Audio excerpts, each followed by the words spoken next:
Sejam todos bem-vindos. A religião espírita foi ditada pelos espíritos, codificada, escrita por um professor chamado Hippolyte Léon Denisard Rivail, ou Allan Kardec. Ela se assenta em 3 pilares. Ela é filosófica, porque ela busca a origem das coisas, ela busca a sabedoria. Ela é científica, porque tudo que está escrito na doutrina espírita, ela pode ser testada, pode ser comprovada através da ciência. Embora a ciência ainda demore algum tempo para alcançar todos os ensinamentos que a doutrina espírita tem e propõe. E a religião espírita também é religião, porque ela faz o homem se tornar melhor, e se tornando melhor a gente se aproxima de Deus. Então a religião espírita, ela é assentada em cima desses 3 pilares.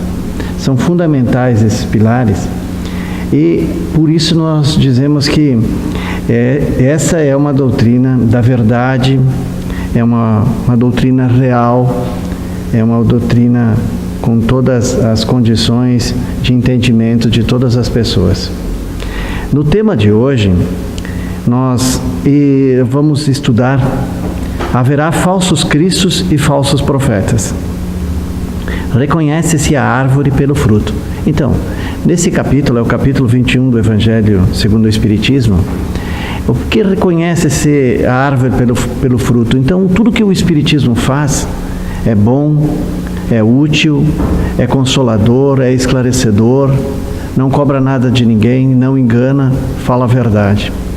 E esse fruto que se tem do Espiritismo é um fruto saudável, é um fruto bom. Portanto, a árvore do Espiritismo é boa. Nós vamos ver, isso aqui é uma parte da história.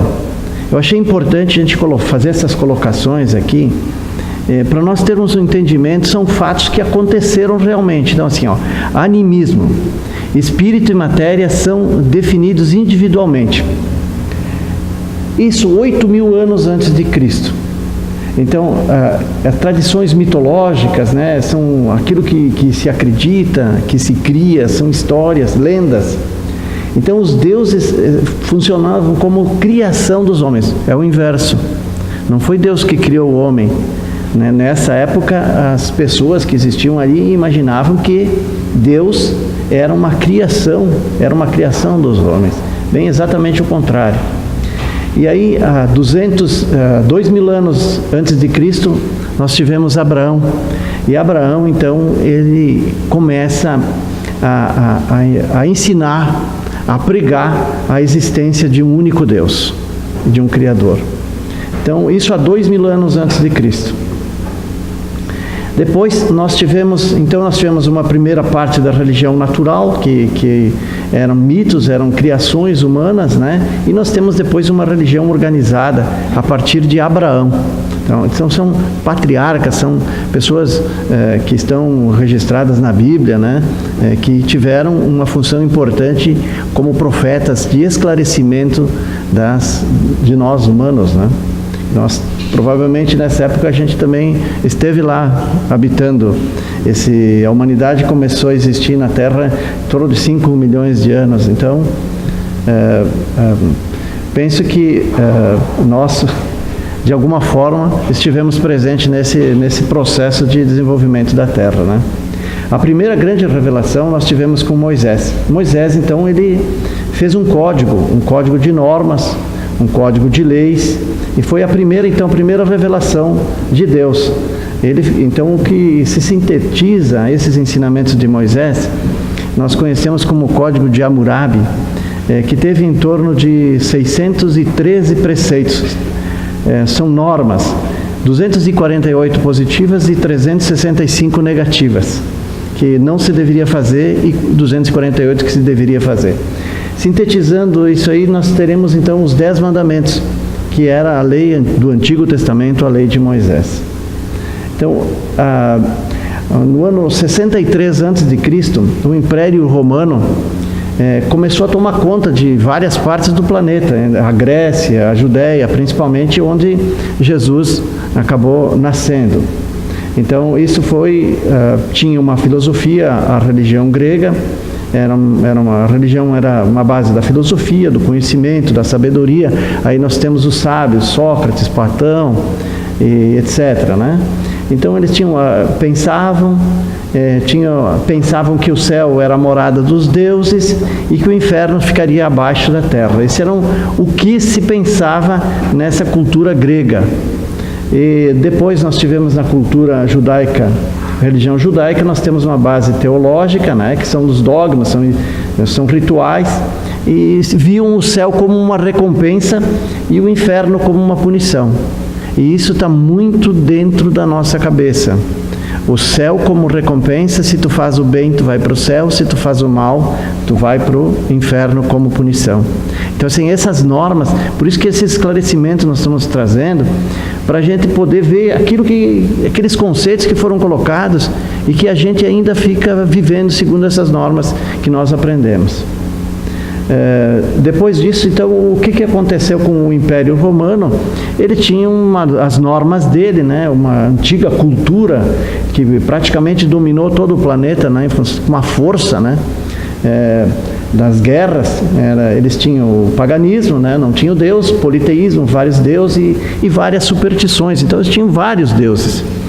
Então juntou todas essas culturas, a cultura grega, a cultura judaica e a cultura romana dentro de uma religião, né? Dentro de um sentido de ter uma linha, uma norma de conduta que levasse assim a um ser criador, a um ser supremo.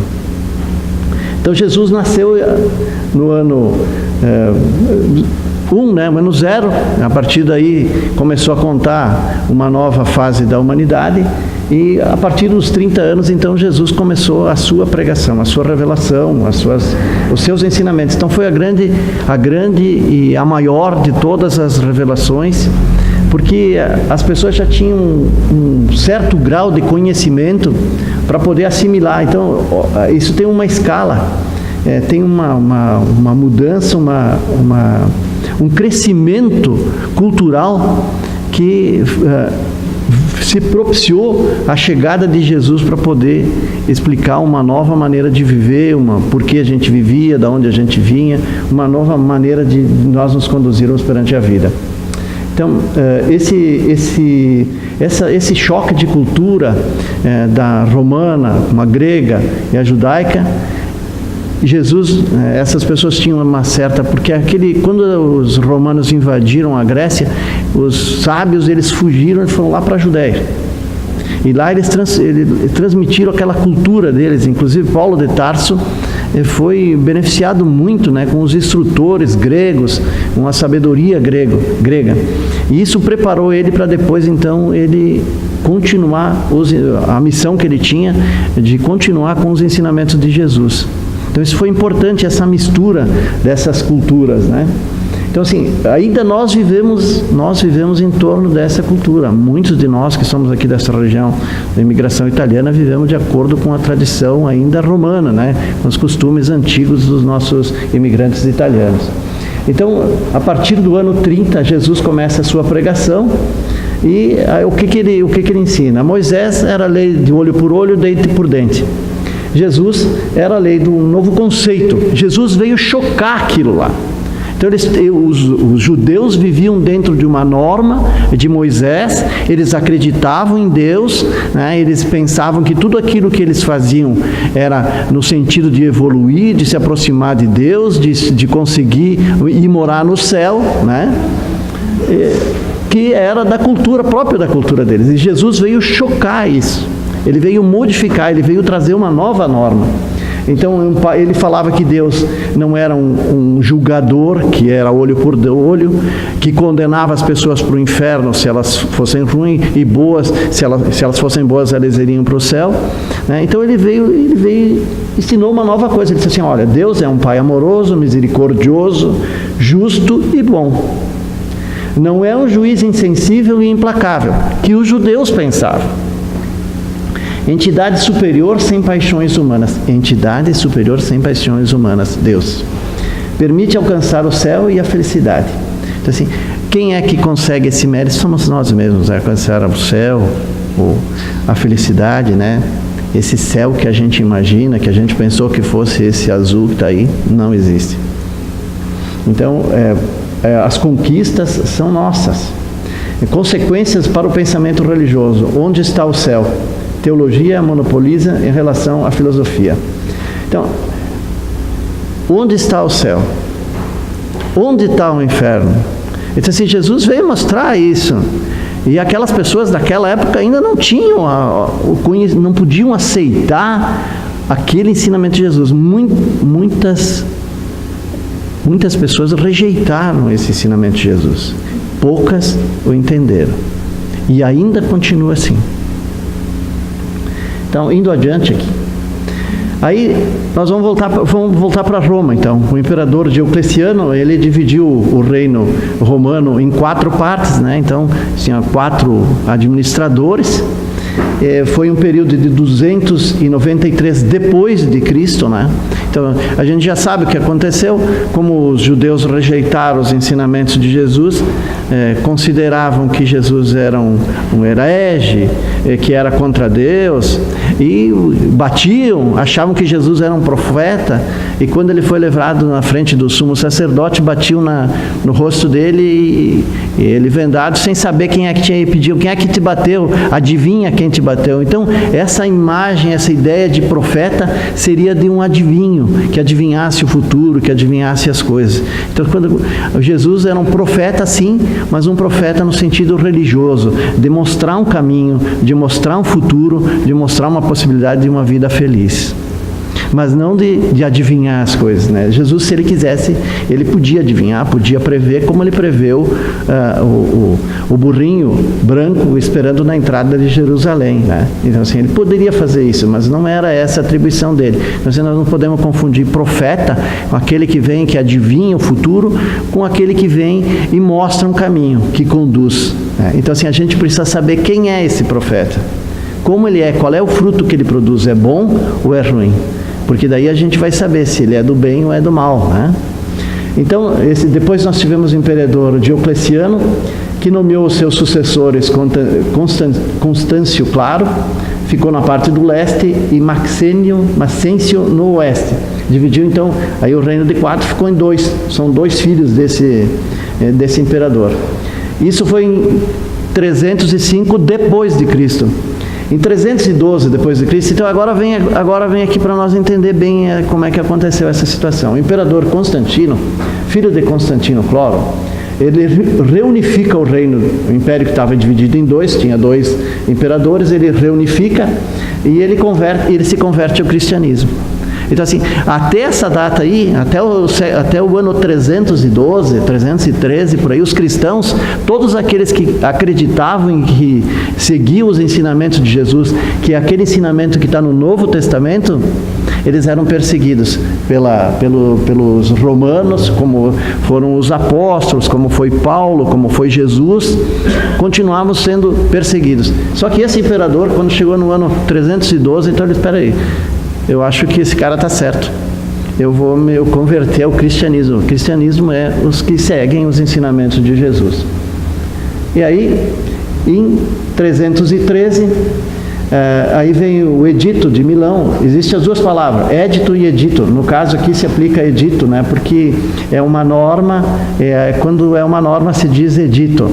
Quando é um mandado se diz édito. Então, esse Edito de Milão, houve o fim da perseguição dos cristãos. Nós sabemos que os primeiros cristãos foram queimados, foram jogados às feras, essa coisa toda a gente já conhece, né? Em 325, aí começam as coisas. O que esse imperador fez? Assim, agora a religião aqui é com nós. A religião aqui é cristã. Então, assim, todo mundo tem que ser cristão. E aí começa, nesse primeiro concílio de Niceia, eles atribuíram Jesus como uma divindade. Eles elevaram aquele cara que eles chamavam de carpinteiro, que eles pregaram numa cruz, eles passaram a chamar ele de divindade. Isso em 325 depois de Cristo.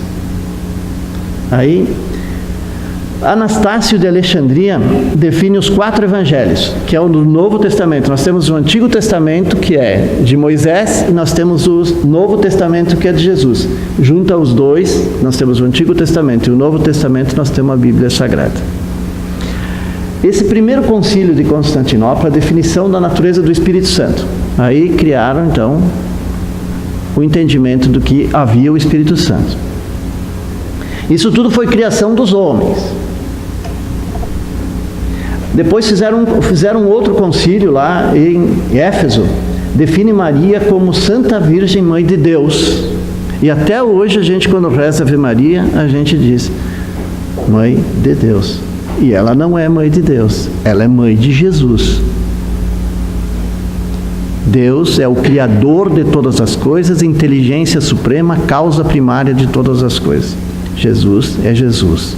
Jesus é o Cristo cósmico, é o governador do planeta Terra. Então, assim, aí eles decidiram lá, nesse ano aqui, o 431, até então não tinha isso aí. O 431, nesse concílio, bom, agora daqui para diante nós vamos decidir que é a Santa Virgem Maria, Mãe de Deus. E aí todo mundo começou a acreditar nisso.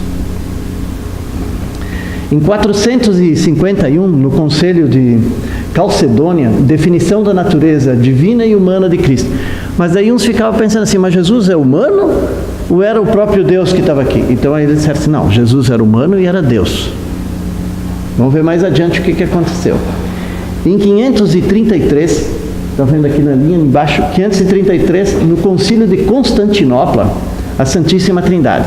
O que era a Santíssima Trindade? Disseram assim, não, peraí, Jesus não é divino, mas é assim, Jesus é o Espírito Santo, é o homem Jesus e é Deus. Decidiram aí, e aí nós todos começamos a acreditar. E o que isso aí tudo é? Dogma. Porque foi uma criação do homem. Ninguém está dizendo que Jesus não é um ser maravilhoso, justo, bom, é o nosso mestre, é o nosso irmão mais velho. Ninguém está falando nada disso. Eu estou dizendo que a doutrina espírita nos esclarece que Jesus não era Deus. A doutrina espírita nos esclarece também que Jesus é o ser mais perfeito que existiu no planeta Terra. Isso está na pergunta 625 do Livro dos Espíritos. Então, assim, acontece que nós, lá no fundo, nós acreditamos ainda que Jesus era Deus. E que Nossa Senhora era Mãe de Deus. Mas e se Deus era Pai de Nossa Senhora, como que Nossa Senhora poderia ser Mãe de Deus? Então, e essas coisas estão dentro da nossa cabeça. Eu me lembro bem, quando nós começamos a estudar a doutrina espírita, uma pessoa chegou lá no grupo de estudos e disse assim, olha, encontrei um padre aí, eu fiquei muito chateada, porque ele ficou sabendo que eu estava estudando aqui a doutrina espírita e tal, e ele só me disse uma coisa que me deixou muito preocupada. Ele disse, vocês podem estudar o espiritismo, mas quando vocês morrem, vocês vão querer que um padre vá lá e faça a cerimônia de vocês. E é verdade, a gente pensa nisso. Cara, como é que vai ser o dia que eu morrer? Vai ter um padre? Vai ter uma missa? Nós vivemos isso. Só que assim, nós estamos estudando, nós estamos fazendo e participando para quebrar esses dogmas, para quebrar essa coisa assim que Jesus era Deus e que o Espírito Santo era uma coisa só. E isso aqui é história. Tem o concílio lá, se os irmãos procurarem, vão encontrar. O concílio de Nicéia, está lá. É fácil de encontrar isso. Aí então chegou um Papa, Gregório, né?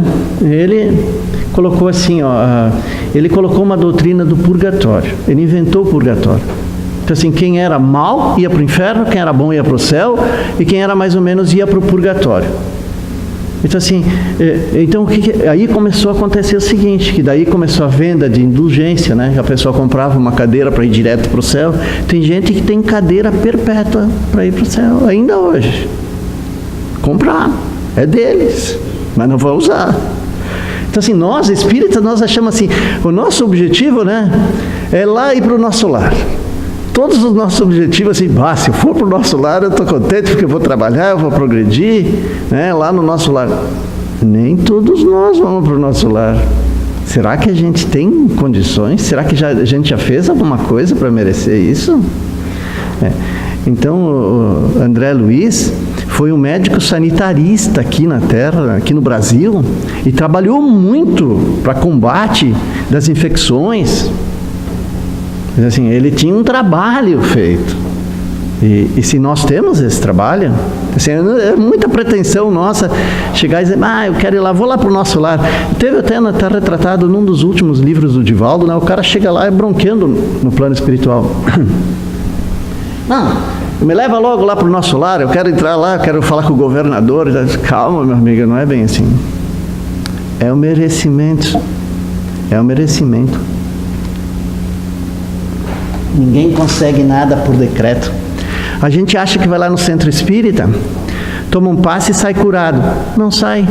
O centro espírita não é para curar ninguém. Porque a doença que a gente tem é uma doença que a gente precisa botar para fora, a gente precisa passar por ela. Mas eu não devo me curar. Não, tem que tentar se curar, sim. Mas o que cura realmente a pessoa é aqui. É aqui, é o pensamento dela. Porque a doença é um reflexo dos maus pensamentos, das más atitudes. A doença é um efeito. Então, se a gente acha que vai ali, toma um passe e sai bom. Não. Vai amenizar? Vai. Orar? Vai amenizar? Vai. Vai ajudar? Vai. Mas a pessoa só vai melhorar quando ela mudar. E nós temos uma resistência para a mudança. E para mudar precisa ter força de vontade. Sem força de vontade ninguém consegue mudar. Se tu pode querer ter disposição, mas se tu não te empenhar com esforço, não consegue mudança nenhuma. A gente volta para a zona de conforto, fica quietinho, não vamos fazer nada. É necessário muito esforço, muita força de vontade. Então assim, a compra da salvação. E isso existe, né? Existe ainda essa compra de lugares aí, né? Terceiro Concílio de Constantinopla, reafinação da dupla natureza do Cristo, divino e humano. Em 787, segundo Concílio de Nicéia, doutrina da veneração dos ícones. Aí começaram as imagens. Essas imagens, elas são vendidas e elas rendem um dinheiro para alguém. Então, tem uma mensagem até, eu não sei se é verdadeiro ou não, mas tem algum livro espírita por aí, que eu não lembro o nome, que num centro espírita chamaram Judas. Tu vê, Judas, tu vendeu Jesus, como é que tu progrediu nisso e tal? Aí disse que o Judas disse assim, realmente eu vendi Jesus, né? Mas eles não continuam vendendo Jesus agora? Jesus não está sendo vendido? Não tem gente comercializando Jesus na televisão? Não tem gente comercializando as imagens? Não, as imagens, eu não sou contra as imagens. Não é que nem um pastor lá que veio e chutou uma imagem da Nossa Senhora. Não precisa fazer isso, não deve fazer isso. É uma falta de respeito até com a fé das outras pessoas. Mas assim, o que aquela imagem serve? Não para adorar aquela imagem, mas lembrar que aquela imagem está representando a Nossa Senhora, a mãe do Jesus. Está representando Jesus, né? Então assim, não é que devemos desprezar as imagens, eu não estou falando isso. Eu estou falando que nós não devemos adorar uma imagem lá e se ajoelhar na frente da imagem e pensar que é aquela imagem. Não, aquela imagem que está lá serve para a gente levar o nosso pensamento àquela entidade que ela está representando, Jesus, Nossa Senhora, ou todos os apóstolos que hoje são levados à categoria de santos, né, que nós aqui na doutrina espírita consideramos bons espíritos, né, espíritos superiores, é nesse sentido que a gente fala. Em 800, então, o Sacro Império Romano, união do Estado com a Igreja. Aí ficou uma coisa só. Porque o Império estava perdendo poder e a Igreja estava crescendo. Então, o que o imperador, muito esperto, ele pegou, vamos unificar isso aí. E aí começou, no ano, esse aqui foi um período negro da humanidade. No ano 1100, começou a Inquisição. Todo aquele que não aceitava o que a Igreja determinava, ele era eliminado. O que isso aí é? Tudo? Nada. E está tudo dentro da nossa cabeça. Isso aqui está tudo dentro da nossa cabeça.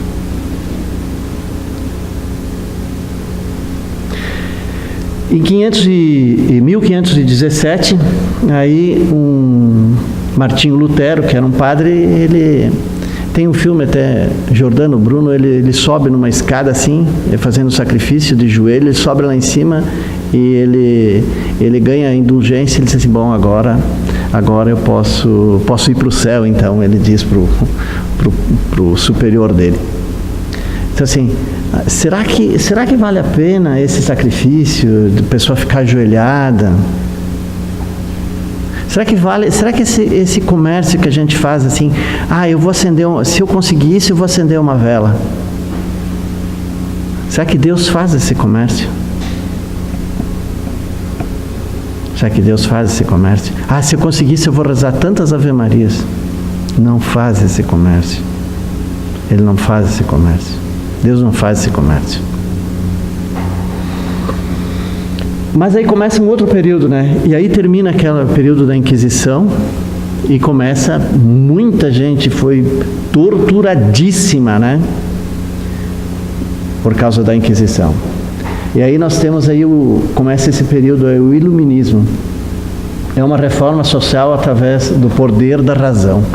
Poder da razão. É aquilo que nós temos que ter. Colocar esses ensinamentos à luz da razão. Céu existe? Purgatório existe? Inferno existe? Vamos colocar a luz da razão. Jesus era Deus? Nossa Senhora era mãe de Jesus e filha de Deus? Nossa Senhora era mãe de Deus e filha de Deus? Vamos colocar a luz da razão. Não desmerecendo nenhuma dessas pessoas de forma alguma. Muito pelo contrário. Nossa maior veneração e gratidão, né? Aí, com esse período do Iluminismo, nós tivemos ali que foi o retorno à razão na questão religiosa. Então, saiu do dogma para trazer a razão. E aí nós tivemos Jean-Jacques Rousseau, Voltaire, Pestalozzi e Allan Kardec. Pestalozzi trabalhava, o Allan Kardec era professor numa escola em que o Pestalozzi era diretor. E aí eles tiveram esse contato. E aí ele foi preparado para receber os ensinamentos da doutrina espírita, né? E aí então, aí no ano de 1857 surge o Espiritismo com o Livro dos Espíritos. É um livro que tem 1019 perguntas. Essas perguntas foram formuladas por Allan Kardec e respondida pelos espíritos. Então assim, aí começa a razão. Então o que é o Espiritismo? O Espiritismo é a razão. É testar aquilo que é dito, para ver se é bom, se é possível, se é viável ou não. Então assim, o próprio Allan Kardec, quando codificou a doutrina espírita, composta com 5 livros, ele disse assim, olha, se tiver alguma coisa que não está errado, não está bem aqui, a gente mudem. Então assim, o Allan Kardec escreveu, se eu não estou enganado, 12 ou 14 livros. Chico Xavier escreveu 412. Então assim, Allan Kardec colocou a pedra fundamental, mas Chico Xavier ergueu as colunas. Chico Xavier ergueu as colunas.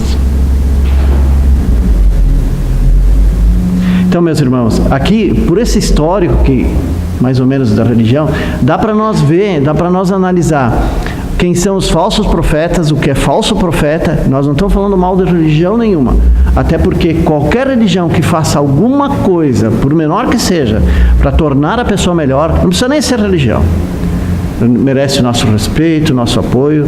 Nós devemos respeitar a todas as religiões, porque a melhor religião é aquela que faz a gente ser uma pessoa melhor.